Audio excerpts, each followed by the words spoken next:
안녕하세요. 대통령 오시기 전에 우리끼리 재밌게 얘기를 좀 나눴었는데요. 디지털 토크 라이브 국민의 목소리 정책이 되다의 사회를 맡은 3프로TV의 김동완입니다. 감사합니다. 네. 오늘 이 자리는 대통령님과 네 분의 패널 분들 그리고 우리 국민들이 함께 참여해서 민생과 경제를 주제로 얘기를 아주 터놓고 하면서 국민들의 목소리를 직접 듣고 또 그 목소리들을 통해서 필요한 정책을 만들기 위해서 마련된 자리입니다. 굉장히 바쁘실 텐데 국민의 목소리를 직접 전달해 주시기 위해서 함께해 주신 네 분의 패널들께 감사의 말씀을 드리고요. 네 분께서도 그냥 간단히 인사 한마디씩 하실까요? 네, 홍석천 씨부터. 안녕하세요, 홍석천입니다. 이렇게 제 자리가 대통령님 옆자리인지 모르고 있다가 살짝 긴장했는데요. 사실 제가 매 정권마다 이렇게 소상공인 또 자영업자 이야기에 고충을 듣고 싶다면 저를 찾아주시는데 별 효과가 별로 없었습니다. 근데 오늘을 통해서 이번에는 좀 제대로 효과를 좀 받았으면 좋겠다는 생각이 좀 듭니다. 대통령님이 오랜만에 뵙는데 너무 잘생기셨어요. 제 스타일은 아닙니다. 예.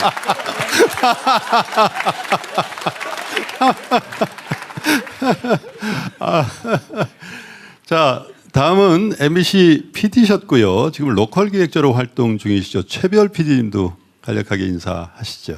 네, 안녕하세요. 전 전라북도 김제 죽산면 시골 마을에서 온 로컬 기획자 최별이라고 합니다. 저희 마을은 이제 인구 2,000명이 무너지는 것을 앞두고 있는데요. 지역 소멸에 있어서 로컬 기획자들의 생태계가 상당히 중요합니다. 그 이야기 오늘 해볼 수 있었으면 좋겠습니다. 네, 감사합니다. 그리고요, 계항로 맥주로 로컬 브랜드의 역사를 새로 쓰시고 있는 분입니다. 계항로 프로젝트의 이창길 대표님 인사해 주실까요? 네, 안녕하세요. 저는 인천에서 왔고요. 제가 하는 일은 인천 중구 구도심에 그 역할이 끝난 오래된 건물들, 옛날에 극장이던 병원이었던 건물에 2025년 대한민국 사람들이 좋아하는 컨텐츠를 기획하고 시공하고 운영해서 좀 지역을 매력적으로 만들어서 사람들을 불러 모으고 그다음 지역을 다시 활성화시키는 일을 이제 어느덧 지금 8년째 하고 있습니다.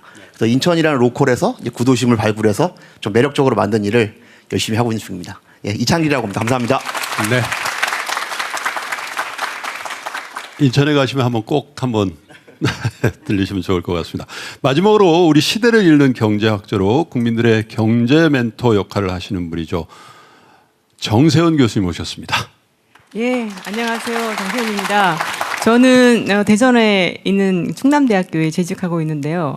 그 사람들이 오랫동안 대전이 노잼 도시다라고 했지만 아시다시피 지금 성심당이나 아니면 하나 이글스 때문에 더 이상 노잼 도시가 아닙니다. 그래서 이 소상공인 경제 활성화 이것이 지역에 얼마나 좋은지 이것의 하나의 중요한 사례인데요. 오늘 많은 좋은 얘기들이 나누어져서 그런 지역을 활성화시키고 그런 자리가 되었으면 좋겠습니다. 감사합니다. 네, 감사합니다. 자, 본격적인 얘기를 좀 나누기 전에요. 제21대 정부에서 민생과 경제가 어떻게 변화하고 있는지 그 현황에 대해서 잠시 좀 살펴볼 텐데 화면을 통해서 말씀드리겠습니다. 먼저 1차 민생회복 소비 쿠폰에 대한 국민들의 만족도 결과를 보고 계십니다. 76% 만족한다, 대체로 매우 이렇게 돼 있고 불만족한다 20%인데 정 교수님 코멘트 하실 게 있으신 것 같아요. 예, 보시면 아시겠지만 만족한다는 분들이 한 76% 정도 되셔서 이번에 그 민생 쿠폰 같은 경우에는 약간 필요에 따라서 차등화로 네. 준 것도 괜찮았던 것 같고요. 제 생각에 불만족한다 저분들은 아마 더 많이 줬으면 좋겠다 이런 생각으로 불만족한다 그러시지 않으셨을까 생각이 됩니다. 자, 두 번째는요. 소상공인 및 자영업자의 만족도 결과를 따로 저희가 뽑아봤는데 요건 만족도가 조금 더 낮네요. 72% 만족, 불만족이 18%인데 소상공인 대표로 오셨으니까 홍석천님. 제가 이태원에서 저는 사실은 이 쿠폰을 어떻게 다운받는지도 잘 모르는 약간 기계치인데 약간 나이 드신 분들 그렇지 않습니까? 그래서 후배한테 얘기해서 처음으로 제가 써봤는데 제 고깃집 사장님이 정말 좋아하시더라고요. 저는 이게 됩니까? 그랬더니 됩니다 하면서 바로 7만 원 긁으셨어요. 2번 먹었습니다. 너무 감사합니다. 확실히 경기에 대한 진작 효과가 있었던 것 같죠. 그랬던 것 같아요. 네, 특히 조금 몇 번 더 했으면 좋겠다라고 하시는 자영업자분들이 굉장히 많으셔가지고. 네. 예. 그래서 마이크를 대통령님께 넘길까요? 대통령님의 모두 발언이 있겠습니다. 제가 홍석천 선생을 보니까 이 명단에서 연예인이 왜 나왔지 오늘? 근데 자영업하고 약간 네, 자영업하고 계시군요. 그리고 정세영 교수님도 제가 그분 아는 그분인 줄 알았어요. 그 충남대의 사회복지 전공인가 하시는 연세 드신 분이 계시죠. 복지 전공이든가 재정 분석하시는 분. 제가 그분 그 사람이 아 그래요? 그때 성남에 그때 왔었어요? 그분 이분이 그분이에요? 딴 분인 줄 알았는데 그렇군요. 하여튼 반갑습니다. 사실 이런 자리 하면 전 사실 매우 부담스러워요. 우리나라 경제 상황이 사실은 평균적으로는 나쁘지 않은데 압도적 다수의 사람들은 매우 힘들어해요. 왜 그럴까? 그 당일 불평등 때문이죠. 예를 들면 주가가 막 엄청나게 오른다 그래도 많은 국민들이 거기서 체감하는 건 아니거든요. 또 경제가 분명히 1분기 마이너스에서 2분기 거의 제로에서 이제 3분기 되니까 0.91% 가까이 올라갔다는 건데 그런 거 보면 지표는 많이 개선되는데 숫자로는 현장에서는 여전히 힘들어하세요. 저는 정치라고 하는 게 보통 생각하면 목소리 높여서 사태지라고 싸우는 거 생각하지만 정치의 본질은 사실 국민들이 지금보다는 더 나은 환경에서 살아갈 수 있게 하는 거잖아요. 그냥 민생, 국민의 삶. 민생 그러면 너무 식상한 단어이긴 한데 국민의 삶, 사람의 인생, 삶이라고 보면 정말로 중요한 일이죠. 근데 그 중에 제일 중요한 게 사실 경제 문제예요. 먹고 사는 문제. 과거에도 등 따시고 배부른 게 최고다라고 얘기하는 것처럼 먹고 사는 게 힘들면 정말 피곤해요. 그리고 또 상대적인 빈곤감도 있죠. 다른 사람들은 잘 사는데 나는 왜 이럴까? 어쨌든 그런 문제를 최소화하고 사람들이 좀 희망을 가지고 살아가게 하는 게 정치이고 누가 뭐라 하든 지금은 제가 최고 큰 책임을 지고 있죠.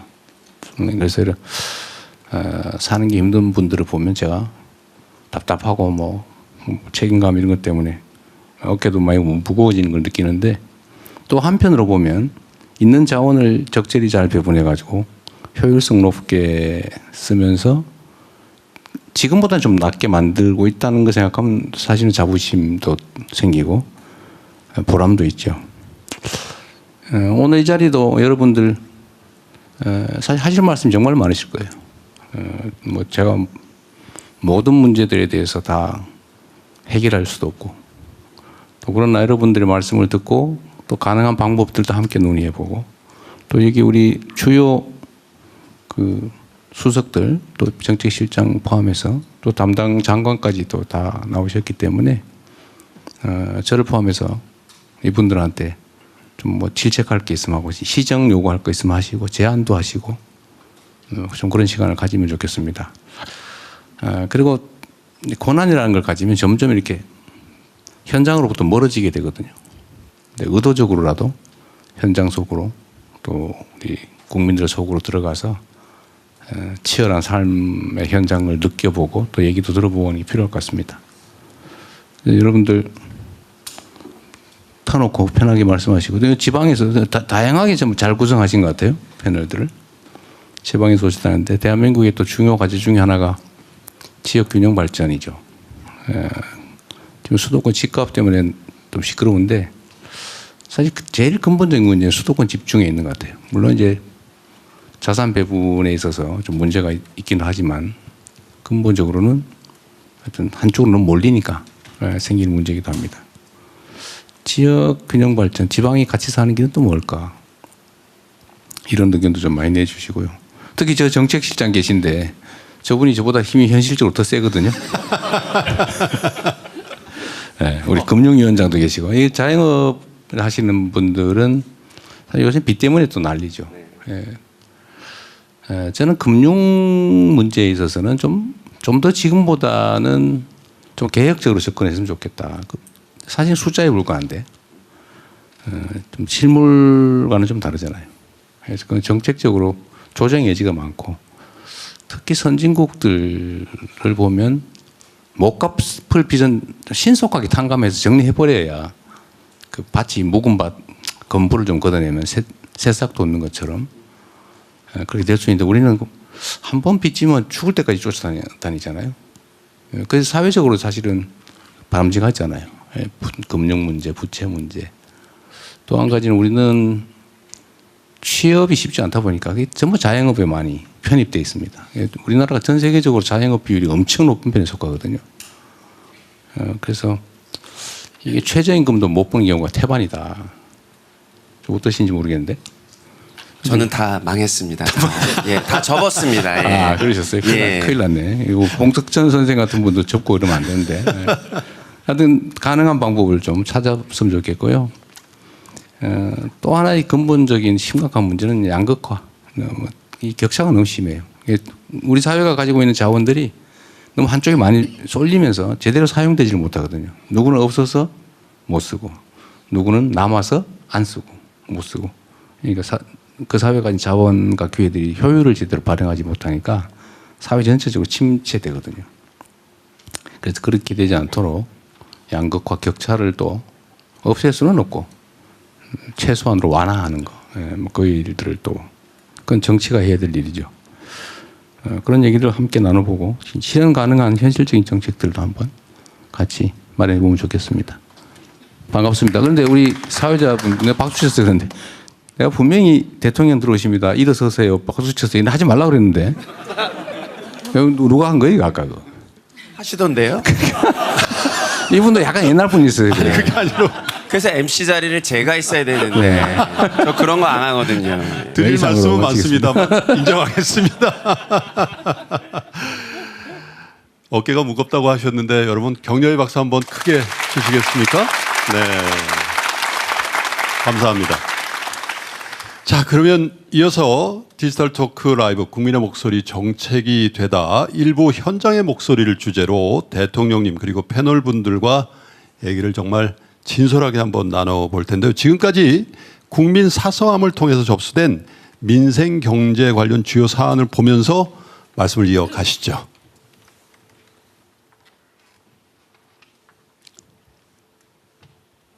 네, 첫 번째 사연이군요. 50대 식당 운영. 참고로 저분은요, 실존 인물을 아니시고 AI입니다. 여기 AI 수석님이 와 계신데 제가 그냥 간략하게 읽어볼게요.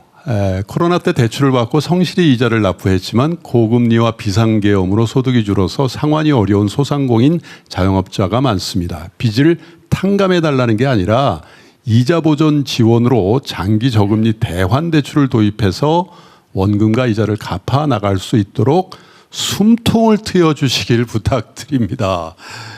이렇게 하셨는데 최 PD님 말씀. 네. 네. 저희 죽산면에도 청년 상인들이 한 10팀 정도 운영을 네. 하고 있거든요. 근데 이제 지역의 특성이 그러다 보니까 평일에는 사람이 없고 주말에만 이제 관광객들이 좀 오는 정도였는데 그분들이 그 코로나 시기를 다 버텼습니다. 다 버티고 이번에 그 김제시청에서 하는 2차 보전 그 지원 사업 때문에 신용보증 기금에 저도 이제 자영업자가 돼서 대출을 받으러 갔어요. 줄 서서 기다리고 있는데 다 만나게 되더라고요. 거기에서. 그래서 다들 이걸로 좀 숨통 좀 트겠다 이런 얘기를 하면서 좀 취지에 공감을 많이 했던 경험이 있습니다. 금융위원장님 끄떡끄떡하고 계시는데 소관 부처 제가 친구들. 금융위원장님한테 한번 물어볼게요. 이럴 때 얘기해야 돼요. 우리가 코로나 때 다른 선진국들은 다 국가 재정으로 코로나 위기 극복 자금을 썼잖아요, 그죠? 국가 부채가 늘어났죠. 근데 개인 부채는 그렇게 늘어나지 않았고. 근데 우리는 국가가 부담한 건 거의 없고 다 개인한 돈을 빌려줘 가지고 극복하는 바람에 개인 부채가 엄청 늘어났잖아요. 근데 이제 숫자를 잘 모르겠는데 우리나라의 부채 증가율보다 그때 코로나 극복하면서 다른 선진국들이 되게 우리보다 한 5% 가까이 더 늘지 않았어요? 몇 퍼센트 정도에서 혹시 아세요? 저기 정부의 정부 부채 부채. 늘어나는 게 대충 몇 퍼센트 한 그 늘어났던데? 미국 같은 경우 한 10% 포인트 이상 늘어났었죠. 그렇죠. 근데 네. 우리는 거의 안 늘어났는데. 우리도 늘어나긴 늘어났는데 늘어났는데 뭐 많이 안 늘어났죠. 네, 네, 근데 그 차이가 5%라고 보면 네. 그냥 작게 잡아서 사실 5%면 우리 국가 GDP로 2,500조 정도 잡으면 5%면 얼마예요? 75조 네. 원이죠. 네, 네. 75조 원이 사실 국가가 부담할 거를 개인한테 다 전가한 겁니다. 이거 명백한 사실이에요. 그러니까 최소 수십조 원, 100조 원 가깝게 우리는 다른 나라는 국가가 부담했는데 우리는 개인한테 돈을 빌려줘가지고 개인이 빚으로 견뎌온 거죠. 코로나를. 이만큼 사실 자영업자가 더 어려워진 겁니다. 근데 이 문제에 대한 대책은 솔직히 금융위 입장에서 어떠세요? 이런 걸 예를 들면 지금 우리가 그때 당시 뭐 PPP니 뭐 이런 제도 도입해야 된다, 탕감해야 된다. 저도 사실 선거 때 그 얘기를 했는데 이걸 좀 하려고 하니까 도덕적 해이 뭐 이런 얘기하고 누구는 열심히 가는데 왜 그거 탕감을 해주거나 아니면 그 연기해주거나 저 대환 대출 원하잖아요. 좀 저리로 장기로 바꿔달라는 거. 왜 그거 해주냐? 그 속된 말로 버릇 나빠진다. 도덕적 해이를 유발한다. 그래서 사실은 정책적으로 저항이 많지 않습니까? 그거 어떻게 해결이 됩니까? 아니 이제 먼저 대통령께서 제시한 그 구조적인 측면에서 한국이 코로나 위기가 났을 때 이 부담들을 어떻게 사회적으로 공평하게 효율적으로 분담을 하느냐 이 부분에 있어서 대통령께서 말씀하신 대로 그때는 정부는 가능한 적게 쓰면서 사실 부채로 일단은 막으면 결국 그렇게 됐을 때 코로나가 극복이 되면 경기가 좋아져서 부채를 다시 상환한다. 뭐 그런 정도의 흐름이 있었을 텐데 근데 보면은 부채는 늘었는데 또 금리는 올랐잖아요. 고금리가 됐잖아요. 근데 경제는 안 좋아지죠. 그다음에 자영업자 하시는 분들 아시겠지만 경쟁자는 더 세지나 온라인이라든지 더 대규모 기업들. 그러니까 점점 안 좋은 쪽으로 가니까 결국 이 귀결되는 부분은 빚이 더 크게 늘어나고 상환은 잘 안 되고. 그럼 사회적으로 이 부분을 어떻게 할 거냐? 이걸 개인적인 부분으로 볼 거냐? 구조적인 측면에서 보면 사실 어떤 면에서 개인적으로 보면 다 개인적인 접근을 하면 아까 그분들이 하신 말씀이 맞지요. 성실하게 상환한 분과 그렇지 않은 분들은 분명히 다른 거죠. 그렇지만 구조적으로 봤을 때 그럼 한국 사회가 여기서 어떻게 나가는 게 바람직하고 그 원인이 무엇이었느냐. 이게 정상적인 거냐 아니면 일시적인 거냐 아니면 특별한 위기 상황에서 발생한 거냐. 이런 측면에서 보면은 사회적으로 이걸 해결해야 될 부분이 굉장히 크고 그다음에 또 진짜로 자영업자들의 그 삶이라는 게 굉장히 절박하고 네, 그래서 저희들이 이번에 이제 새 출발 기금이라든지 세도약 기금을 통해서 부채 더 이상 어떻게 할 수 없는 부분은 이거를 계속 그쪽을 쫓아가봐야 사회적으로 부담도 안 되고 더 절박한 시정으로 더 안 좋은 쪽으로 가니까 이건 사회적으로 위기 상황에서는 이렇게 막는 게 결국 사회 전체를 다시 회복시키고 개인한테도 삶의 재기의 길을 주는 거고 그래서 효율적인 측면에서도 이게 바람직하다. 그래서 이제 부분적으로 그런 부분들이 있지만 그런 보완 장치들 가져가면서 저희들이 사회 전체적으로 그렇게 만들어가는 게 필요하다고 생각합니다. 너무 길죠. 근데 이게 결론적으로 어쨌든 다른 나라들은 국가가 국가 부채를 늘려가면서 그 위기를 극복했는데 위기 극복 비용을 국가가 부담했는데 대신 국가 부채가 늘어났죠.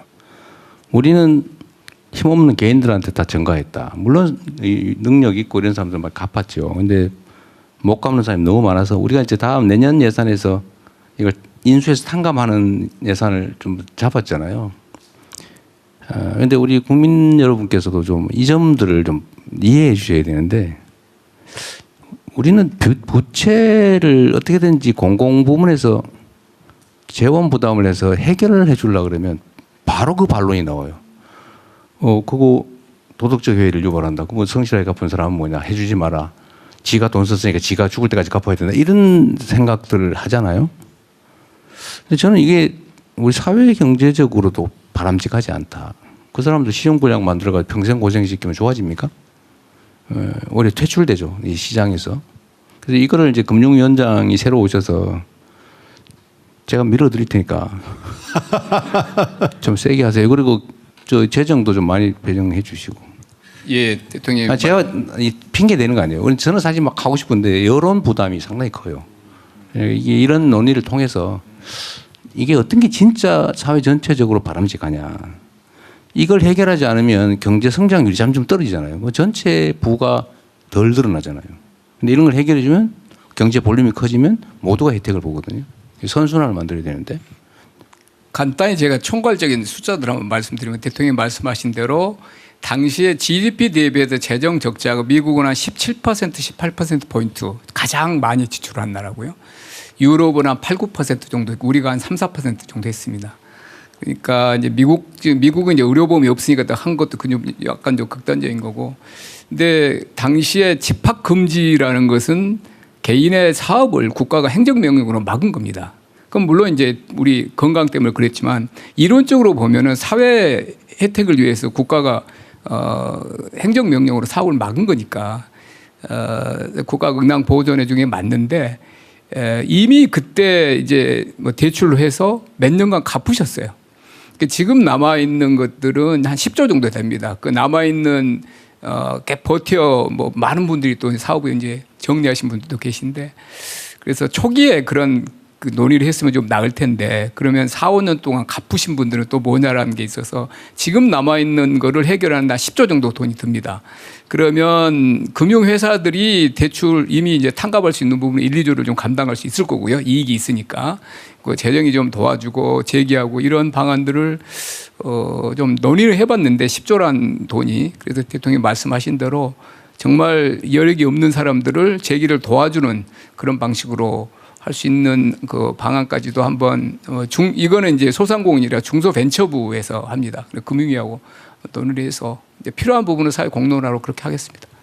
좀 간단하게 말씀드리자면 잘하는 사람한테는 더 잘하게 칭찬을 해주고 좀 못한 사람한테는 좀 잘하게끔 인도해주면 되는 거잖아요. 그러니까 탕감하고 뭐 부채를 뭐 없애주는 건 너무 좋은데 이제 형평성도 있으니까 그동안 잘 갚은 사람한테는 잘했다. 그래서 그냥 0.5%의 금리로 좀 대출을 더 해준다든가 뭐 그런 좀 보상을 해주면 되지 않을까 지금 싶어요. 약간 금리 이번에 이제 금융위가 만든 거는 금리를 지금 가능한 뭐 가장 낮게 하고 한도도 넓혀준 것까지는 이번에 했고요. 그게 아까 말씀하신 대표님이 일부 혜택을 누리는 건데 보다 근본적으로 그렇게 해서도 감당이 안 된 부분들이 한 절반 정도가 있습니다. 그 부분을 대통령께서 지적하신 거고요. 어쨌든 얘기가 좀 너무 길어지는 것 같긴 한데 우리 홍서천 사장님이시지. 전화하셔도 우리 홍 사장, 홍 사장, 홍 사장께서 말씀하신 게 이제 못 갚는 사람은 탕감하거나 이자를 깎아서 장기 분할 상환하게 하거나 이제 재정이 좀 들어가는데 열심히 잘 갚고 있는 사람들은 예를 들면 이자를 더 깎아준다든지 이런 거 할 수 있지만 사실은 나는 돈 안 빌렸는데. 난 돈 안 빌렸는데 왜 난 혜택이 없어? 라고 하는 게 자영업 안 하고 돈 안 빌렸던 사람이 훨씬 많단 말이에요. 근데 이분들의 저항감이 있어요. 근데 이런 점에 대해서 다시 원론적으로 돌아가면 그게 자영업자 잘못이냐, 다 빚진 게. 아까 얘기한 대로 집합금지명 제가 제일 먼저 그때 시작하긴 했지만 온갖 규제를 가하죠. 영업시간 제한 뭐 해가지고 사람들이 길에 안 다니까 영업 안 되고 장사 망하고 빚 늘고 했는데 이거는 사실은 재정이 담당해야 될 부분이죠. 즉 온 국민이 다 감당했어야 된다. 그때.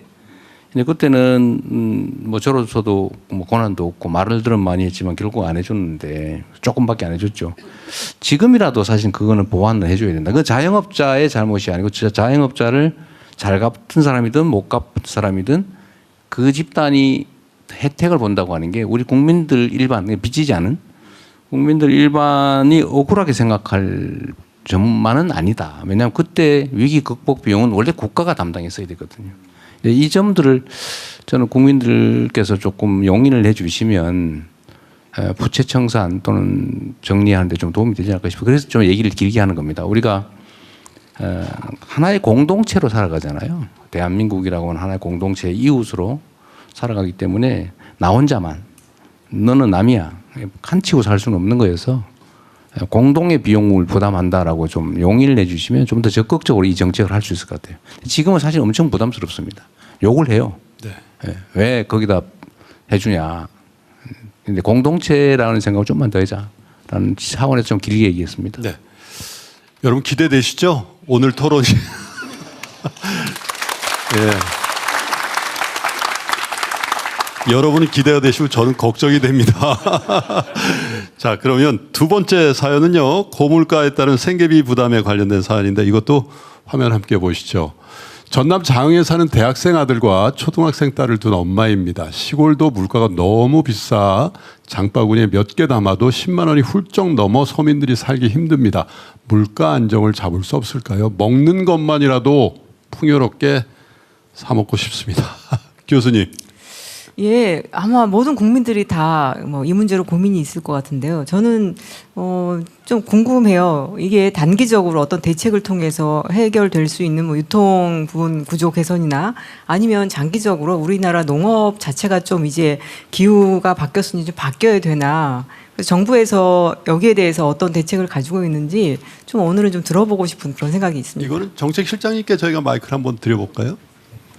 예, 뭐 대통령께서 제일 강조하시는 부분이 물가고 오늘 국무회의도 말씀하셨고 뭐 일주일에 한 번씩은 말씀하시는 것 같고요. 직접 또 회의도 주재하고 계시는데 지난 이 2020년 이후에는 특별히 이제 팬데믹 이후에는 국제적으로도 이렇게 원재도 높고 그런 거시적인 요인도 어렵고 최근에 지금 대통령이 6월 달에 정부를 새로 맡아서 제일 먼저 강조하신 것이 가공식품들, 식료품 왜 이렇게 이유 없이 그런 거시적인 환율 그런 거 말고 갑자기 튀는 거는 정부가 경계를 느슨해하고 이렇게 좀 방치한 부분이 있다. 그래서 저희가 그런 그 뭐 계란 같은 경우에도 산란계 현지 산란계 협회가 이렇게 막 가격 조정하는 그런 문제 우리가 좀 시정해가지고 계란값도 한 15% 저희가 낮췄고요.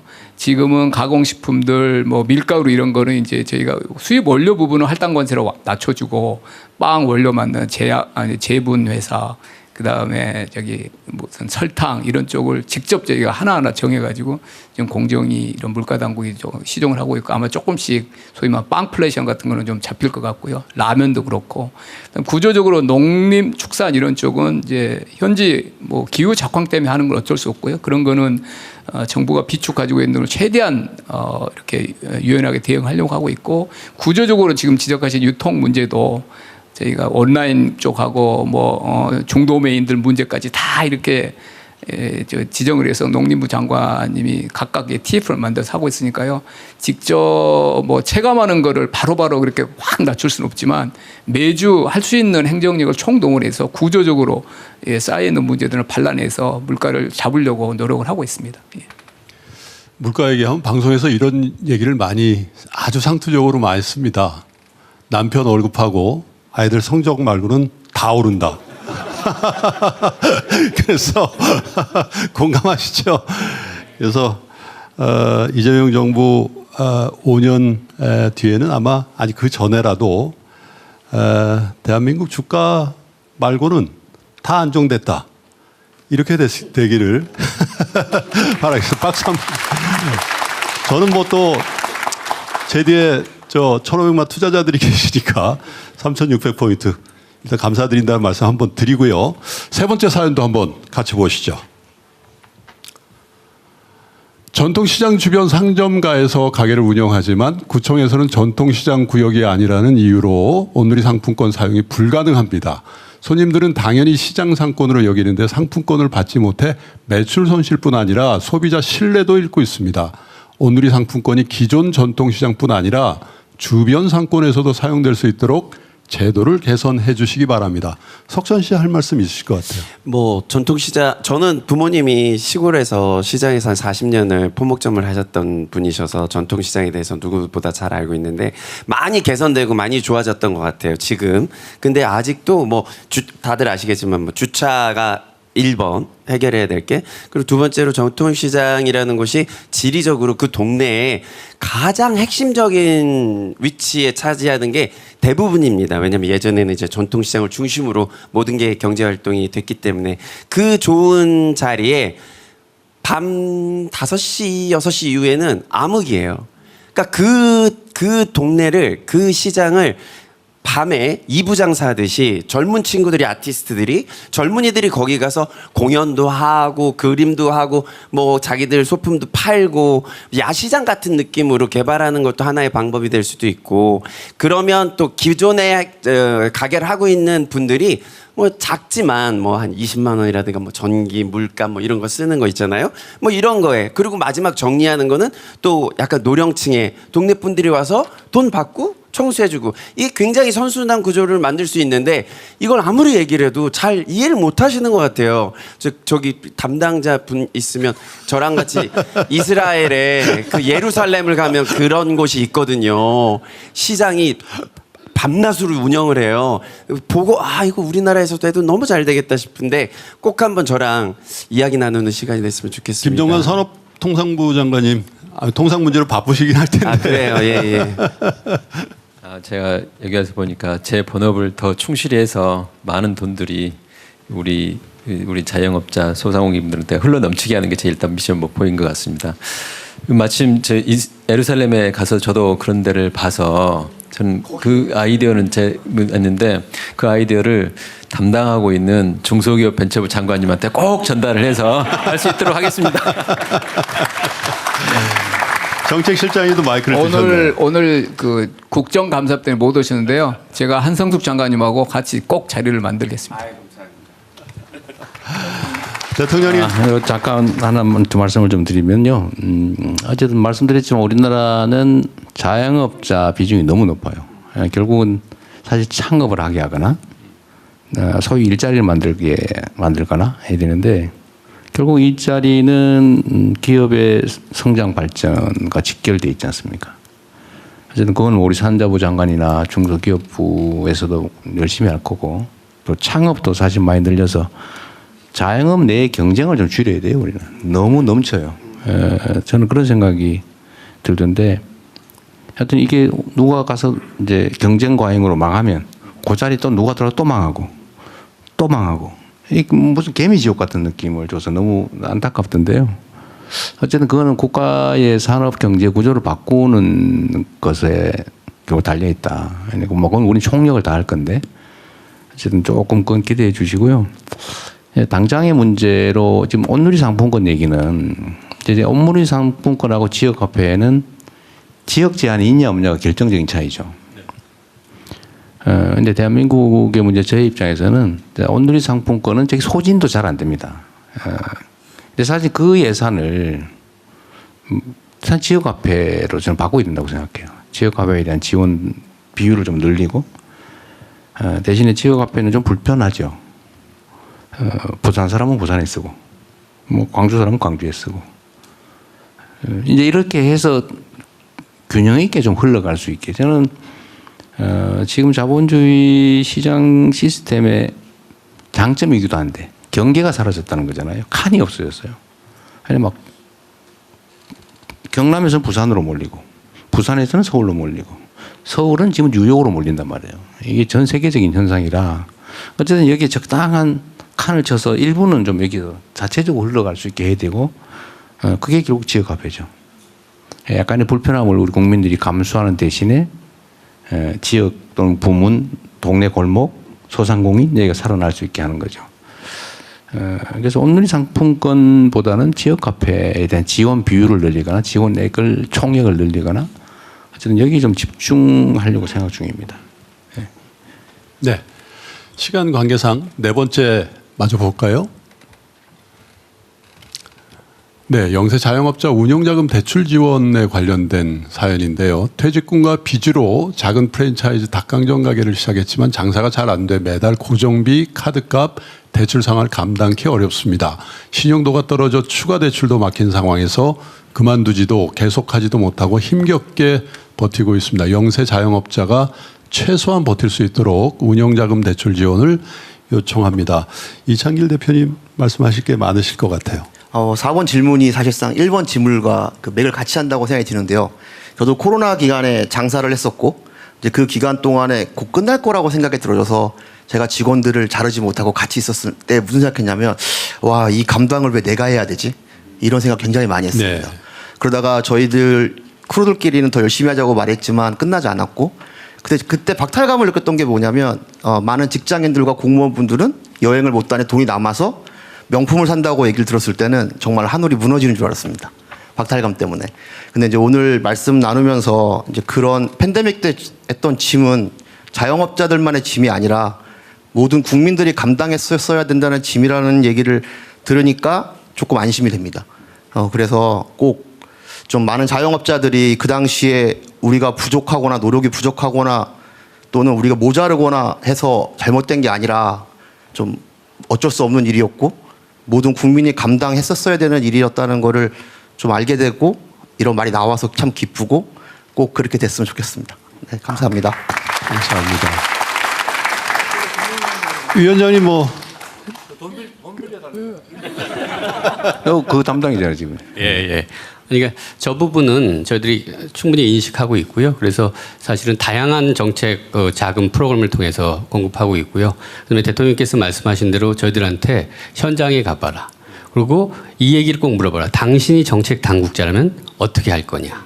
그래서 저희들이 12번 그렇게 가서 다 해서 부문 저희들이 할 수 있는 나름대로 최대한을 했고 그다음에 말씀하신 그런 부분들 같은 경우는 해서 마지막 단계 더 드림해서 신보 그다음에 기업은행에서 10조 정도 하고 그다음에 그것도 창업 뭐 경영지원 애로 해서 뭐 시설 자금뿐만 아니라 여기서 말씀하신 대로 운영 자금 해서 더 많이 더 낮은 금리 해서 저희들은 하는데 암만 해도 그럼에도 불구하고 항상 부족하시죠 뭐 사실은 이제 그런 부분들은 저희들이 항상 정책의 최1순위로 두고 하여간 계속해서 애로를 발굴하고 또 해결 방안을 여러분의 눈높이에서 좀 찾아보려고 더 노력하도록 하겠습니다.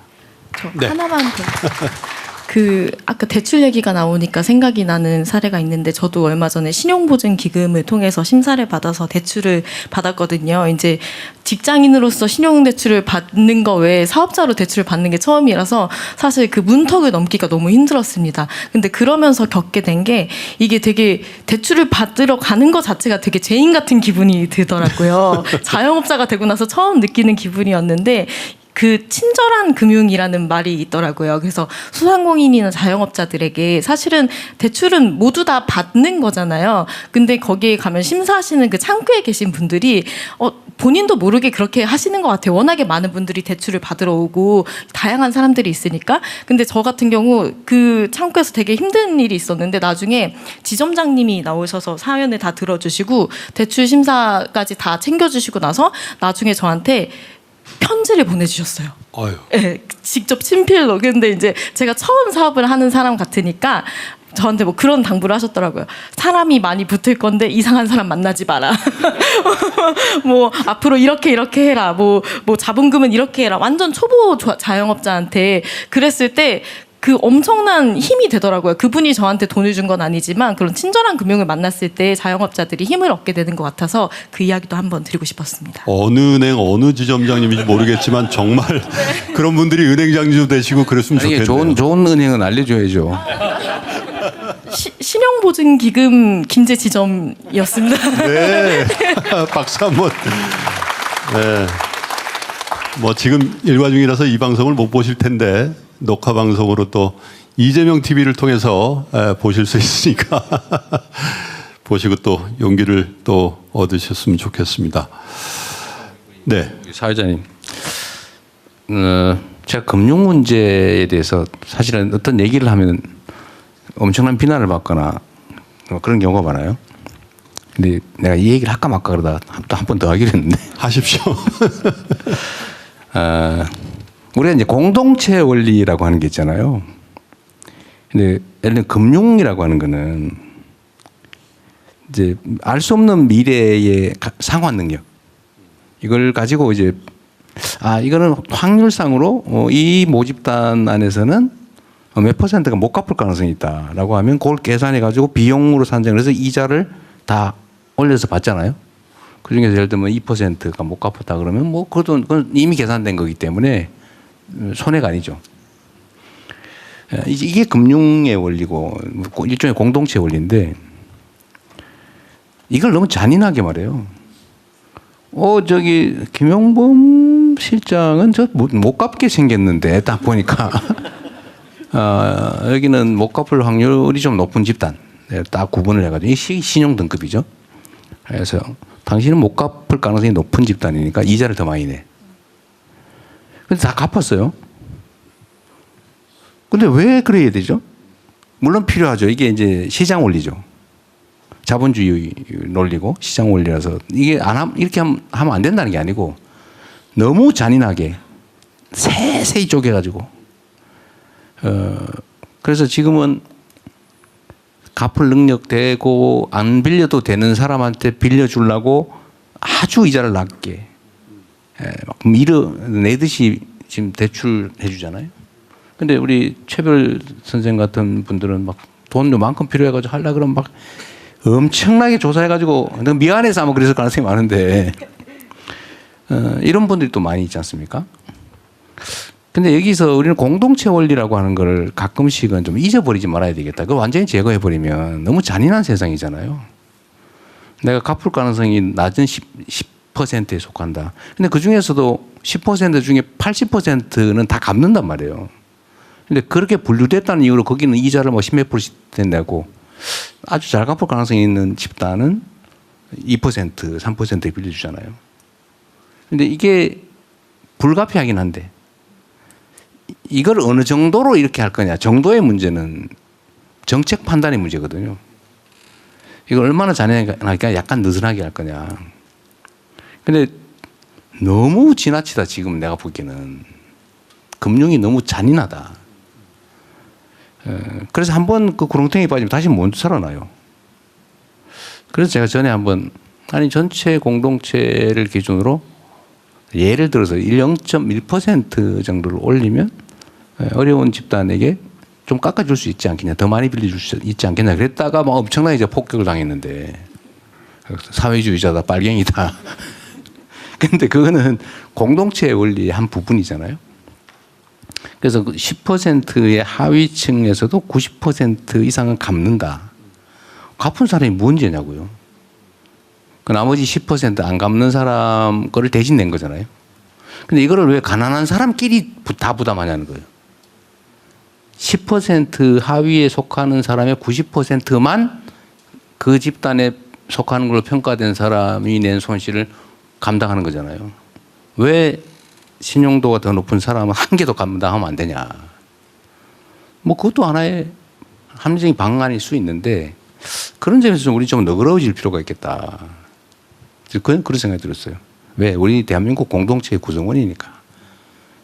하위 10%가 반드시 하위 10% 중에 10% 거를 다 부담해야 된다. 지금 시스템이 그렇잖아요. 너무 가혹하지 않냐. 최소한 그중에 일부라도 좀 분담하면 안 될까? 그 생각을 해봤어요. 오늘 또 오늘 이 얘기해가지고 또 이제 사회주의 빨갱이 소리 한참 듣게 되겠다. 정책실장님. 말씀하신 대로 이제 우리가 금리가 한 3, 4% 굉장히 초우량 고객을 위한 금리부터 한 25% 법정 상한까지 있는데 각각의 이 신용도에 따라서 3, 4, 5부터 이렇게 쭉 이렇게 이론상으로 보면은 7%, 8%, 9%, 10%, 11, 12 이렇게 쫙 나와야 될 것 같잖아요. 통계로 분포로 보면. 근데 실상은 7, 8%하고는 15%까지 중간에 뚫립니다. 이 중간은 금리가 없습니다. 그리고 갑자기 이제 어려운 분들은 15부터 해서 25까지 매우 두텁게 돼 있어서 효율적인 것 같지만 사실은 효율적이지는 않고요. 우리 우대 고객한테는 뭐 사실은 더 많은 혜택이 주어지니까 포인트 같은 걸로 해서 뭐 일견은 상환 능력에 따라서 효율적으로 돼 있는 것 같이 기본 원리는 그렇지만 그렇지는 않습니다. 양극화가 여기도 명확하게 나타나고 있고요. 중간에 아주 두터운 분들은 생략돼 있고 이거를 대통령이 말씀하신 공동체적으로 그나마 채우는 것은 정책금융입니다. 서민금융들은 대부분 이제 국가가 만든 보증기구를 통해서 국가가 보증해준 명령만 있어서 중간에 아주 넓은 강처럼 이렇게 있는 거고 15부터 있는 분들 카드 이런 건 15, 17, 18은 사실 아주 급전 외에는 사실 그 금리는 말이 안 되는 겁니다. 그건 아주 급할 때 외에는 그거를 이제 일상적인 운영적으로 쓰면은 어떻게 그 이익을 낼 수 있겠어요. 그래서 저도 평생 이제 금융 정책을 하고 되게 자괴감이 드는 영역이고 효율적이지 않고요. 중간에 많은 부분이 뻥 이렇게 도넛같이 뚫려 있는 거고요. 이 한 1,000만, 1,500만 부분이 이 밑에 있는 분들은 일단은 거절당하는 거고 대부분 거절당하지 않으면 15 내지 25 말이 안 되는 거를 그냥 그나마 잡는 거고 이거는 이제 채워주는 부분이 위에서 이제 금융기기에서 안 되면은 재정이 조금 더 서민금융 상품을 더 늘리고 일반 은행들이 조금 이렇게 사회 기여나 이런 걸 통해서 이 중간 부분을 좁혀 나가야 되는데 효율적인 부분도 있는 것 같지만 많은 부분은 의외로 굉장히 비효율적인 부분이 방치되어 있는 영역도 많고 아까 말한 15%부터 이 영역은 대통령이 말씀하신 대로 정말 좀 굉장히 비정하고 어떤 그 정글 자본주의의 거의 극단화된 형태로 지금 그 운영되고 있습니다. 그런 부분은 좀 저희가 고민을 많이 해서 대안을 만들어 보겠습니다. 그러니까 이런 점에 대한 우리 공감대라고 그럴까? 우리 국민들 사이에 공감대가 좀 필요한데 만약에 그 금융기관이 빌려주는 돈이 내가 개인적으로 번 돈, 개인에게 맡긴 돈을 오로지 그것만이라면 이게 말이 돼요. 절대로 손실을 감수할 이유가 없으니까. 근데 지금 금융의 거의 상당 부분은 인허가를 통해서 국가 발권력을 대신 행사하는 거잖아요. 금융기관 진입 차단하고 몇 개만 허가해줘가지고 정책금융이든 국가의 뭐 발권력에 의한 통화정책에 따른 돈을 빌려주잖아요. 예금보험도 국가가 해줍니다. 그러니까 그런 보호도 해주고 그 국민의 세금으로 이렇게 기관을 지원까지 해주면서 영업을 하기 때문에 이건 완전히 개인적 이익만 추구해서는 안 되는 거죠, 원래는. 근데 지금은 마치 그게 당연한 것처럼 생각하는 거. 이게 지금 금융에 대한 근본적인 생각을 조금 바꿀 필요가 있겠다. 우리 금융위원장님 연구 많이 해주세요. 네, 그 국민들한테 설명, 설득을 많이 해줘야 될 것 같아요.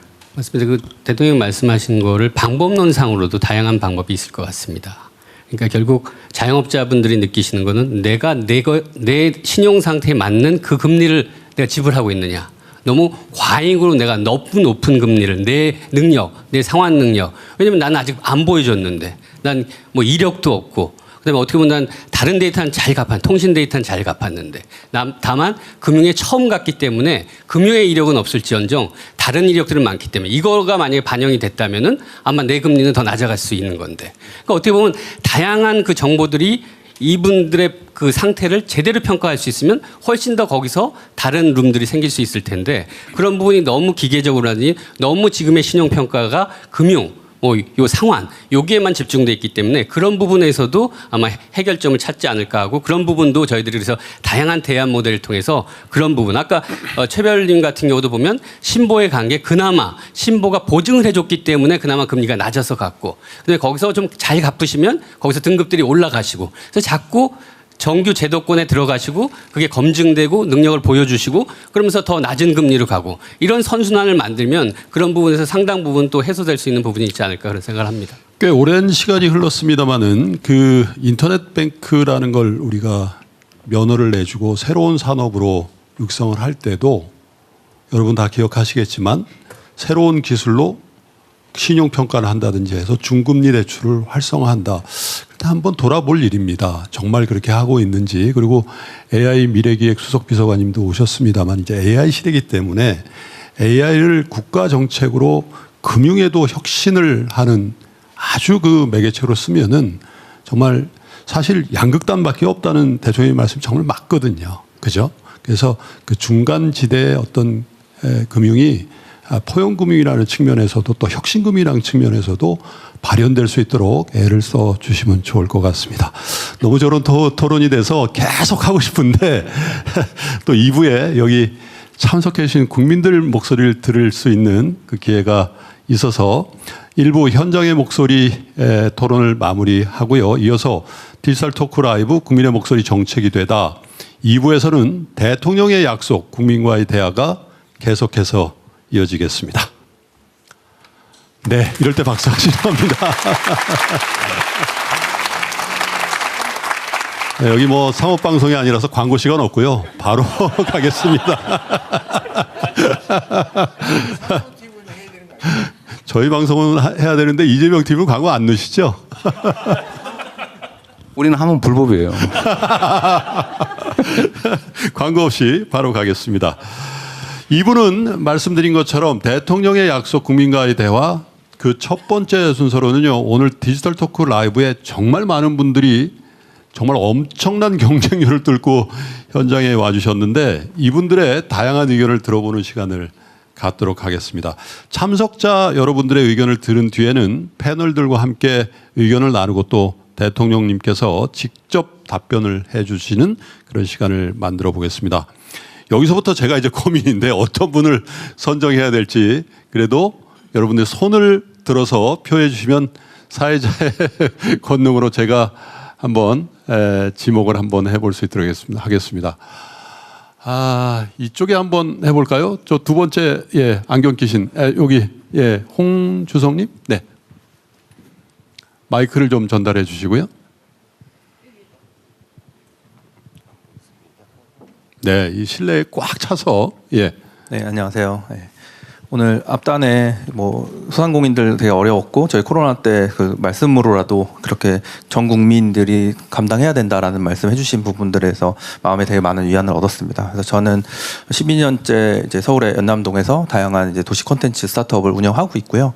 그 로컬 브랜드 포럼이라는 이제 사단법인으로 전국의 다양한 이제 로컬 브랜드들이 함께 하고 있습니다. 그래서 오늘 이 자리에서 말씀드리고 싶은 부분은 오늘 소상공인과 관련된 이제 지원책이나 이런 부분 얘기 많이 해주셨지만 조금 더 오늘 미래지향적으로 본다라고 하면 한국에 아주 많은 크리에이티브를 가지고 지금 창업하는 비기술 창업가들이 많이 있습니다. 예. 그래서 어떻게 보면 이창길 대표님이나 최별 대표님도 마찬가지고요. 그래서 이런 분들은 이제 미래의 희망이라고 저희는 생각을 하는데 한국의 정책 중에 조금 이제 빈 자리가 사실 소상공인들을 대부분 지원의 대상으로만 보고 있습니다. 근데 이런 스타트업 같은 새로운 혁신적인 비즈니스 모델을 가지고 비기술 창업을 하고 있는 청년 세대들 그리고 시니어 세대들이 되게 많이 있습니다. 그래서 이런 분들은 지역에서 성심당 아니면 삼진어묵 같은 브랜드가 될 수 있는 기업가형 이제 소상공인이라고 볼 수가 있는데 이런 부분들에 대해서 국가 정책에서도 로컬 크리에이터나 기업가 소상공인 정책들이 있지만 아직은 이제 시작점에 있다라고 볼 수 있고요. 그래서 그와 관련된 저는 금융이나 투자 정책들이 좀 필요하다라고 생각합니다. 그래서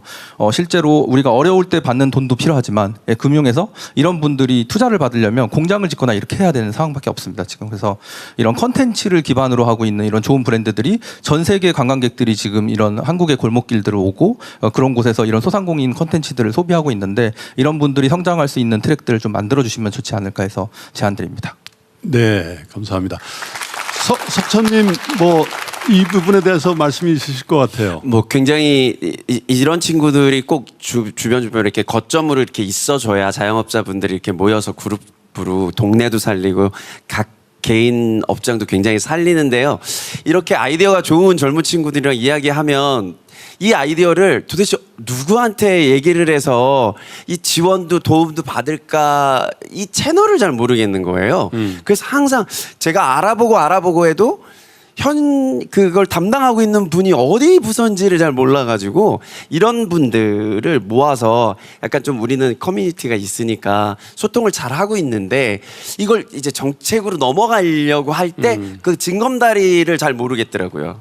그 접근성이라는 네. 측면에서 사실 아까 저희 쉬는 시간에도 홍석천 님이 말씀하셨는데 자영업자 중에 젊은 자영업자도 많지만 사실 굉장히 연세가 많으신 분들 자영업자비 굉장히 높습니다. 이분들은 사실 정부의 정책이나 뭐 이런 것들에 대한 접근성이 굉장히 많이 떨어져서 사실 아까 그런 표현 하셨잖아요. 젊고 유능한 분들이 다 찾아 드시고 이거 내 건 어디 갔나 그땐 다 이미 소진되고 그런 일들이 실제로 많이 있다는 겁니다. 예, 굉장히 좋은 말씀인데 사실은 이제 또 정부 이제 중소벤처부가 1차로 하고요. 중소벤처부는 사실 기술 창업 쪽에는 그동안 20, 30년 동안 굉장히 많은 노력을 했습니다. 프로그램도 많고 엑셀러레이터도 있고 프로 팁스 프로그램도 있고 뭐 저기 모태펀드도 있고 그러는데 제가 오늘 말씀하신 걸 보면 비기술 창업, 뭐 비정형적인 이런 로컬 크리에이터 이런 부분이잖아요.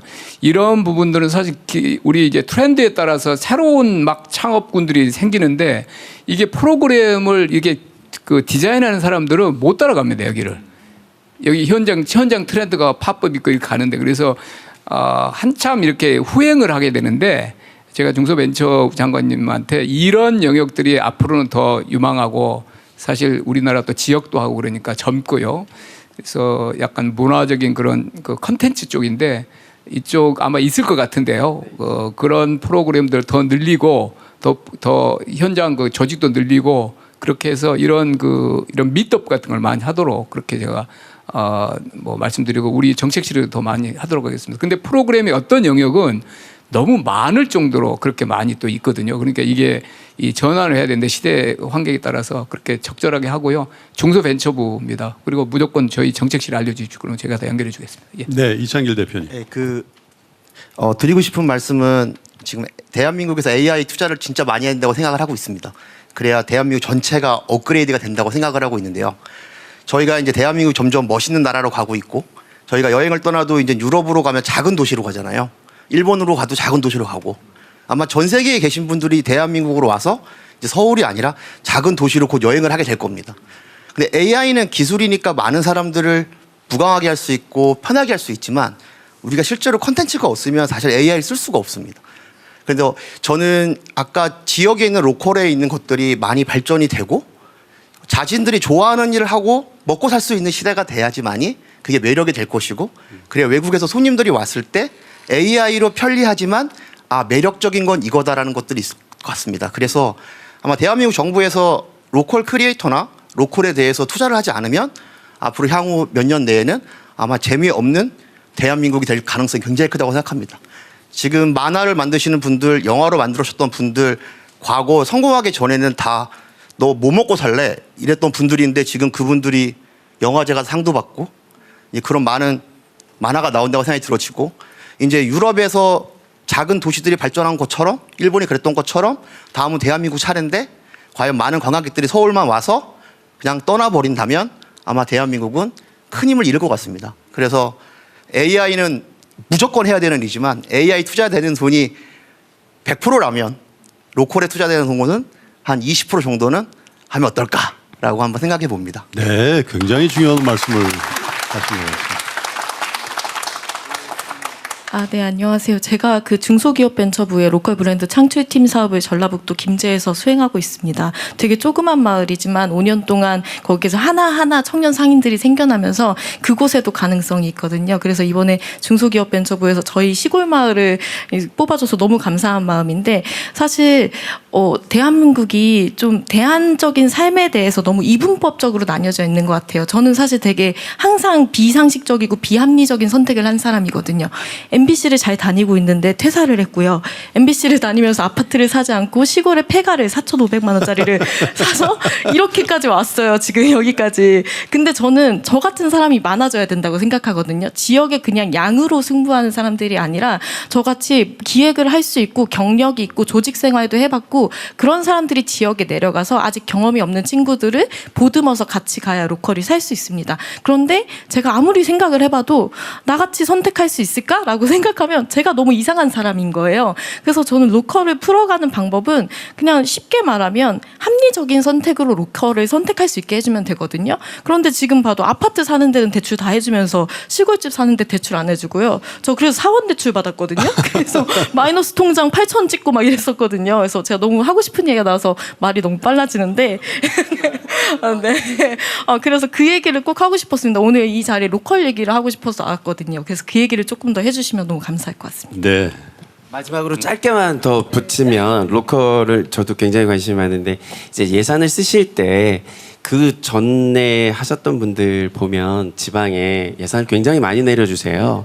뭐 100억, 200억, 300억은 그냥 껌값처럼 그냥 던져주시는데 그걸로 할 수 있는 게 대부분 벽화마을 우리나라에 한 200개 넘게 있을 겁니다. 다 비슷하죠.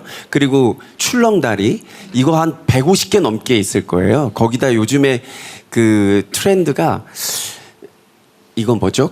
이건 뭐지? 케이블카가 이제 전국에 깔리기 시작하는데 제가 봤을 때 그거 해먹는 업체가 몇 군데가 다 해먹는 것 같다. 그리고 전 지자체가 비슷한 관광 상품을 자꾸 만들어내니까 차별점이 없잖아요. 그 돈을 이런 로컬 크리에이터들한테 한 20%만 던져줘도 정말 잘할 텐데. 자, 우리 정치일좀 아셨죠? 사실 어제 우리가 이제 수석 보좌관 회의 하면서 이 얘기를 한참 했잖아요. 우리 이창길 대표 말이 진짜 맞아요. 이제 관광이 매우 중요한 문화 수출이 될 텐데 이제 우리 이번 정부의 핵심 사업 중에 하나가 이제 문화 산업을 키우는 거예요. 저는 그게 매우 가능성이 높다고 보고, 특히 이제 한류에 대한 세계적 선호도가 계속 커지고 있기 때문에 그게 결국 관광으로 이어질 거고, 서울만 오는 것도 이제 재미없어서 결국 일본처럼 지방을 가게 되겠죠.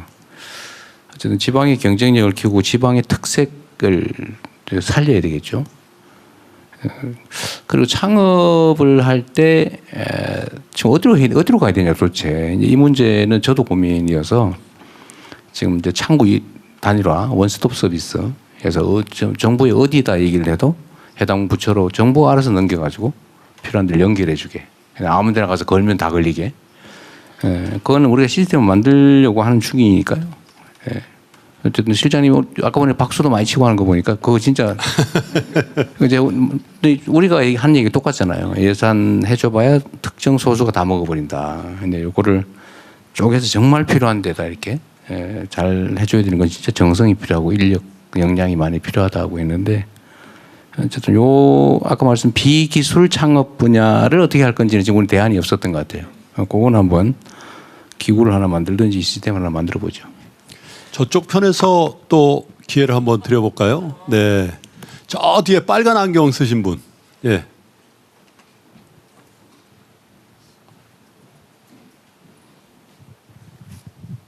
네. 네. 이 자리에 이렇게 서 있다는 게 정말 기적 같습니다. 윤 정권에 60대, 70대, 80대 어르신들이 싸워주셨고, 우리 청년 대진년들이 남태령에서 그렇게 해서 일궈낸 이런 뿌듯한 자리여서 더 감회가 새롭고요. 또 얼마 전에 우리 대통령님께서 국민의 안전에 가는 것은 지나친 것이 부족함보다 100배 낫다라고 말씀도 하셨거든요. 근데 우리 국민들은 지금도 우리 대통령님께서 너무나 일을 너무나 많이 하셔요. 그래서 불안도 하거든요. 그래서 우리 국민들은 대통령님께 말하고요. 경호원들께 말씀드립니다. 대통령의 안전에 관해서는 지나친 것이 부족함보다 100배 나으니까요. 꼭 대통령님의 안전 꼭 부탁드리고, 오늘 오다 보니까 철저하게 검사하시니까 정말 안심이 됐어요. 주변에 그런 분들 많아요. 불안하다라고 생각하시는데 이제 불안 안 하고요. 우리 대통령님 하시는 일들 정말 국민을 사랑하고 또 대한민국의 경제를 사랑하고 또 여기 계신 분들이 또 이 대통령의 마음을 알아서 같이 한 마음으로 움직여 주시고, 제가 생각하지 못했던 것들을 다 들으니까 저런 부분까지 생각하고 계셨구나라고 생각하니까 정말 뿌듯하고요. 너무 기분이 좋아요. 네. 그리고 여기는 또 자영업자만을 위한 자리가 아니고 자영업자이기 이전에 대한민국 국민이거든요. 국민이 잘 살아야 자영업도 잘 살고요. 대기업도 잘 사는 거예요. 그래서 가정이 바로 서야 되는데, 이번에 마중물로 주셨는데 그거 마중물 아니었습니다. 그냥 생수 사서 먹기에도 급급했거든요. 그래서 고기 사고요, 생수 사고요, 쌀 사고요, 그리고 밀어놨던 안경 샀습니다. 네, 우리 국민들은 안경 예쁘세요. 이거는 제가 아가씨 때 썼던 거고요. 저는 아직 못 사요 아직. 네, 그래서 이 자리에 이렇게 있는 게 너무 행복하고요. 대한민국 국민이라는 사실이 너무 행복하고요. 우리가 문정부 때 우리가 투표를 잘해서 윤 정부 안 넘어갔으면 우리 대한민국 K-팝, K-푸드, K-드라마, K-방역, 그 다음에 이제는 뭡니까? KIT잖아요. 그리고 문화잖아요. 음식이잖아요. 우리 전 세계 씹어 먹었습니다. 근데 윤 정부 때문에 우리가 지금 20년, 50년 뒷걸음졌어요. 네, 죄송합니다. 네네. 그래서, 그리고 근데 대통령님께서 하실 때 처음에 주식에 대해서 많이 말씀하셨어요. 그래서 주식을 투자를 많이 하셨을 거예요. 그래서 조금 전에 사회자님께서도 좋아가지고 몇 번 말씀하셨는데, 저희가 보기에는 우리 일반 국민들은요, 주식 투자해서 패가 망신한 사람은 봤어요. 그렇지만 주가 조작해서 패가 망신한 사람 보지를 못했습니다. 그래서 김건희 투자라든가 주가 조작이라든가, 그리고 기업에서 주주를 잘 배당해서 정말 대통령께서 말씀하셨으니까 안전하게 주식을 투자해도 나에게도 집을 사서 투자하는 것 부동산보다 낫구나. 건전하구나라는 것을 알 수 있게 좀 꼼꼼하게 옥수 그리고 씨. 매 눈으로 저기 정책실장님 따로 저기 미팅 자리 해놓으니까. 네네네. 네, 거기- 그래서 이제 거기까지만. 본론은요. 네, 네, 거기까지만. 본론은요. 네, 네, 다른 분들- 간단하게. 네. 네, 다른 자영업 분한테. 결국은 또 자영업인데요. 어제부터 계속 이제 그 대기업 총수들 다 오고 그랬는데요. 그래서 지금 국감하고 계시잖아요.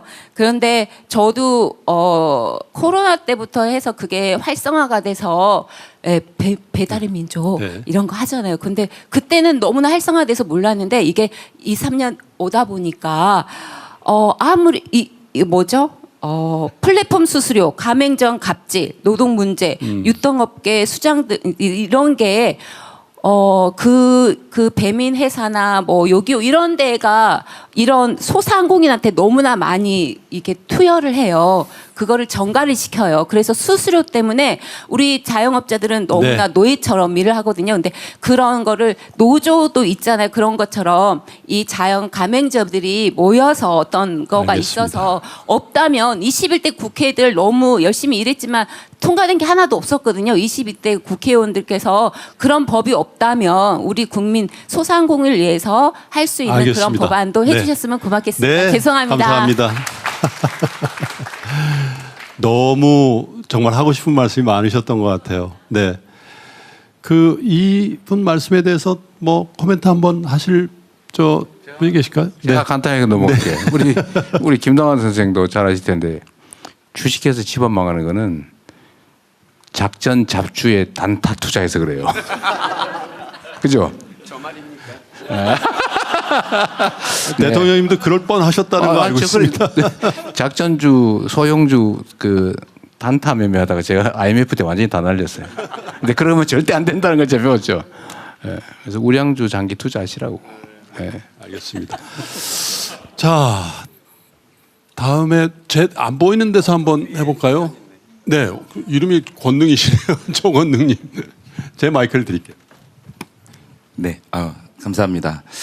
저는 전라북도 군산에서 왔고요. 군산에서 이제 전통주를 빚는 사람입니다.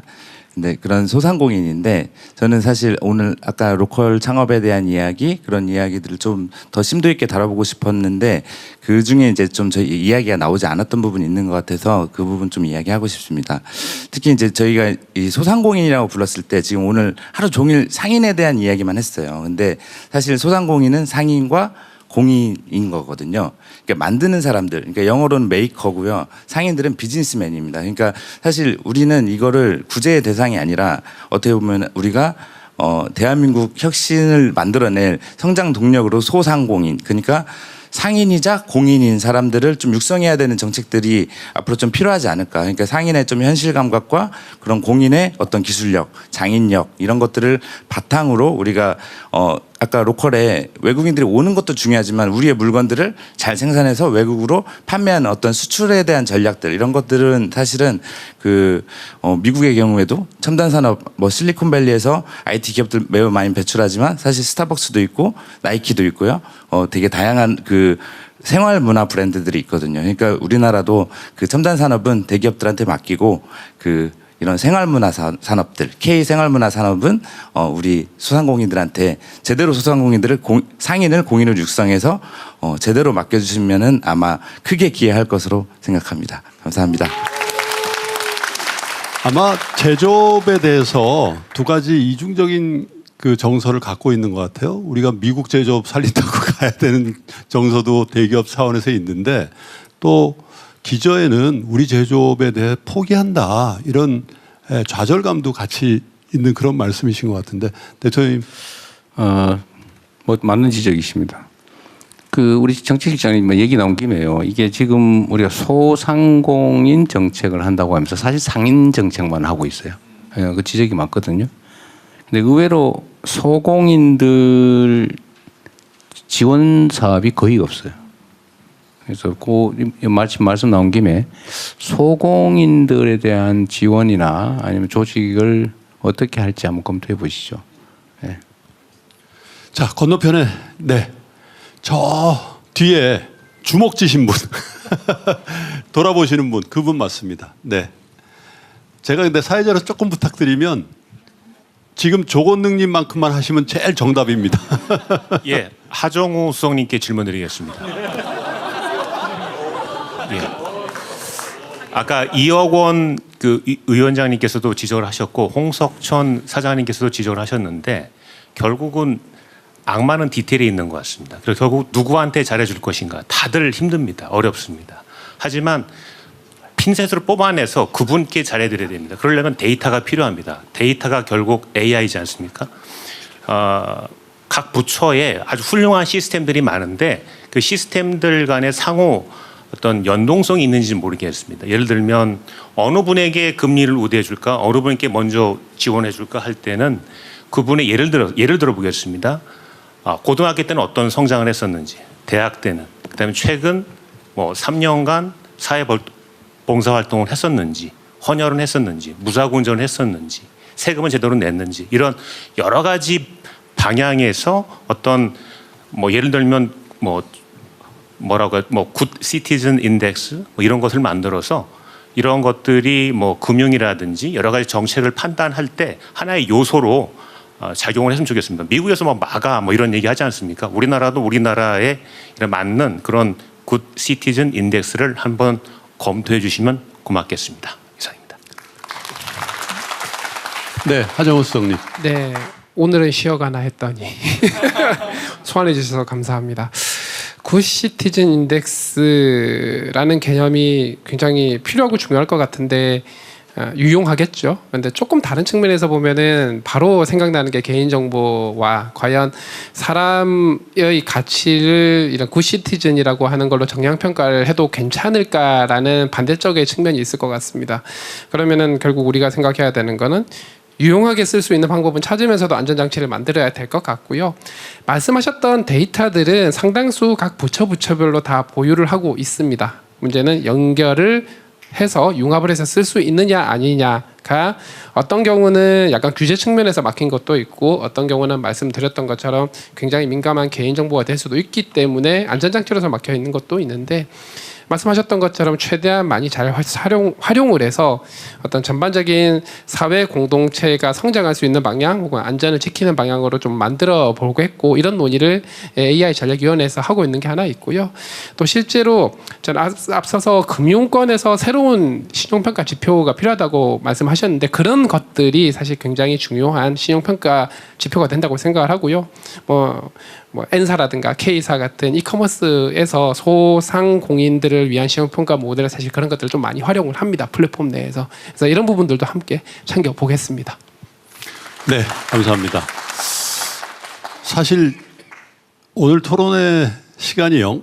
1시간 정도로 예상하고 했는데 이미 15분이 초과됐어요. 대통령 어떻게 뭐 한 15분 정도 더 할까요? 네. 생각 같으면 한 15시간 해야 되는 상황인데요. 저기 빨간 옷 입고 손 흔드시는 분 마이크 드리시죠. 예, 안녕하십니까. 저는 김포에서 온 최민석이라고 하고요. 대통령님께 너무 감사드리는 게 취임 이후에 주식시장이 제가 고생을 정말 많이 했었는데 그 중에 하나가 폭발을 하는 바람에 제가 15년 만에 차를 3차를 뽑았습니다. 감사합니다. 그래서 너무 여기 정책 관련된 분들 많이 와 계시고 해서 너무 감사드리고 이제 돈 들어온 김에 이제 부동산을 이제 살려고 제가 지금 전세를 살고 있습니다. 그래서 집을 이제 살려고 돈 들어오는 게 준비를 하고 있는데 좀 수도권에 지금 아파트 값이 들썩거린다는 그 뉴스가 너무 많이 나서 전 민주당 정권일 때 저희들이 크게 한번 되었던 경험이 있어서 다시 또 진보 정권이 정권을 잡으면 또 이제 부동산이 폭등한다 이런 얘기들이 좀 있거든요. 그래서 혹시나 이제 집이 없는 사람 입장에서 강력한 부동산 정책으로 인해 꾼들이 더 이상 그 부동산 투기를 할 수 없을 만큼의 강력한 제재를 가해줬으면 하는 바람에서 말씀드리겠습니다. 네. 어떻게 이게 정책 당국자 얘기를 한번 그 각오를 한번 들어봐야 될 것 같은데 어떻게 오늘 국토교통부 장관은 안 오셨고 정책실장님. 네. 예, 저희가 이번 주에 아마도 강력한 부동산 안정 내지 공급까지 포함한 대책을 제가 마련한 것을 발표할 수 있을 것 같고요. 말씀하신 대로 이번에 여러 이제 뭐 대책들이 있지만 부동산 시장에 대한 감독, 그 조직을 새로 만드는 거, 그리고 부동산 시장을 이렇게 신고가 뭐 하고 빠지고 이런 쪽으로 좀 소위 그 교란하는 분들에 대한 철저한 처벌. 내일이나 모레 이번 주 내에 아마 발표를 할 것 같은데요. 발표할 때는 국세청장님, 금융감독원장님, 금융위원장님 이런 분들도 하시고 사실 이제 국세청이나 그런 감독 조직에서 전수조사를 해서 자기 돈으로 산 거를 하더라도 의심되거나 이런 부동산 시장 교란과 관련된 분에 대해서는 정부 내에서 지금 조사를 진행 중인 것도 있고 주식시장도 대통령께서 말씀하셔서 특별한 어떤 감시기구를 만들어서 최근에 한두 달 내에 큰 성과를 냈잖아요. 그런 식으로 부동산 시장 쪽도 그런 비슷한 정도의 결기와 그런 그 의지를 가지고 반드시 그런 교란 요인을 차단하는 대책까지 포함해서 하겠습니다. 네. 네. 네. 드릴까요? 정말 감사합니다. 대통령님 안녕하십니까? 저는 대통령님처럼 국가를 위한 정책에 관심이 많아서 대학교를 다니면서 행정학을 공부하고 있는 홍석원이라고 합니다. 저는 현재 이재명 정부의 사회복무요원으로 복무를 하고 있고 오늘 정책에 관심이 많으신 대통령님께 향후 소비 쿠폰 활용 방안으로서 좋은 경제 정책을 하나 제안드리고 싶어서 자리하게 됐습니다. 대통령께서도 아시겠지만 최근 경기가 불황일 때 모든 상권이 어려웠지만 지방의 상권은 더 어려웠다고 합니다. 경기가 안 그래도 안 좋은데 사람까지 없기 때문입니다. 그래서 제가 제안드리고 싶은 방안은 우리 사회의 공동의 과제인 지방상권 활성화를 위한 청년 여행수당 정책을 제안드리고 싶습니다. 지방상권 활성화에서 중요한 건 결국 수도 중심의 인구가 지방으로 이동하는 것일 텐데 저는 소비쿠폰의 지역화폐가 가진 발행 지역에서만 사용할 수 있다라는 특성이 수도의 인구를 지방으로 이동시켜서 지방의 상권을 활성화시키는 데 아주 핵심적인 정책 수단이 될 수 있을 거라고 생각을 했습니다. 구체적으로 내용을 말씀드리면 액수는 뭐 정부에서 정하는 거겠지만 일정 기간을 두고 뭐 예를 들어서 한 10만 원 정도의 액수로 거주지가 아닌 수도권 외의 지역, 그러니까 지방의 지역 화폐를 여행수당 명목으로 지급을 하는 방안입니다. 쉽게 말하면 서울 사는 청년들한테 전라도 여행 가라고 전라도 지역 화폐를 주는 방안인데요. 이렇게 되면 정부의 소비 쿠폰 제도를 통해서 전라도 여행을 유도할 수가 있게 됩니다. 한 조사에 따르면 여행 소비액 중에 약 80%가 지역 상권에 관한 소비 액수였고 그리고 같은 조사에서 1인당 평균 국내 여행 지출액을 보면 약 23만 원이라고 합니다. 이거는 정부가 10만 원이라는 재정을 투입했을 때 평균적으로 약 23만 원의 소비 창출 효과를 낼 수 있다는 것을 예견할 수 있고 또 청년의 높은 소비 성향까지 고려해 봤을 때 투입 대비 효과가 매우 클 것으로 저는 개인적으로는 생각을 하고 있습니다. 장기적으로는 청년들이 그 지방 도시를 여행하면서 이 지방의 매력을 느끼면 그 지역에 살 수도 있는 거고 또 여행을 할 수도 있는 거라고 생각을 합니다. 마지막으로 늘 좋은 정책을 위해서 연구해 주시는 대통령님께 감사하다는 말씀 드리고 대한민국 청년으로서 존경하는 대통령님께 이 정책을 제안드리고 싶습니다. 감사합니다. 한 말씀 하셔야 되겠습니다. 네, 아주 훌륭하십니다. 이제 청년이라고 하는 연령에 이제 한정을 둔 방법인데 아주 유용하다고 생각되고요. 이 비슷한 거를 내년부터 정부 정책으로 합니다. 그 뭐냐면 또 홍보를 또 해야 되는데 거기가 강진이죠, 강진.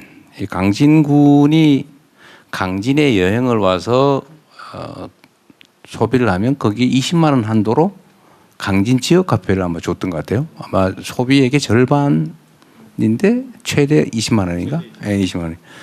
근데 이걸 이제 강진에서만 쓸 수 있으니까 다시 강진을 가거나 아니면 강진이 운영하는 쇼핑몰에서 아마 쓸 수 있게 했던 것 같아요. 그래서 이게 강진의 유입 관광객을 상당히 늘렸다고 해가지고 이제 정부가 이번에 예산을 편성해가지고 좀 그런 유사한 지방 소멸 지역, 소멸 위험 지역에 그 정책을 도입하면 이제 거기 가서 쓰면 절반을 돌려주는 20만 원 한도로. 그거는 우리가 하고 있는데 예를 들어 수도권의 청년들에게 지방에 가서 쓰면은 뭐 일정액을 지원해주고 그것도 재밌는 아닌 것 같네요. 우리가 한번 세부 설계를 해가지고 그건 한번 해볼 만한 정책 같습니다.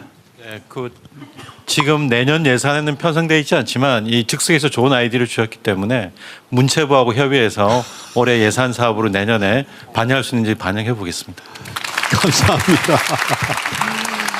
아유, 저 정말 생각 같아서는요, 여러분께 다 기회를 드리고 싶은데, 여러분 말고도 지금 유튜브를 통해서 엄청나게 많은 분들이 참여를 희망하고 계시거든요. 그래서 시간 관계상 오늘 여기 참석해 주신 분들과에 대한 이 정도로 좀 이해를 해 주시고요. 네, 써서 주세요. 그러면 꼭 전달해 드리겠습니다, 실장님. 자, 그러면 여기서 오늘 디지털 토크 라이브가 말씀드린 것처럼 유튜브를 통해서 생중계가 되고 있는데요. 몇 분, 한 2분 정도 유튜브에 어떤 의견을 남겨주셨는지 한번 보시고 또 토론을 이어가도록 하겠습니다. 벌써 나왔네요.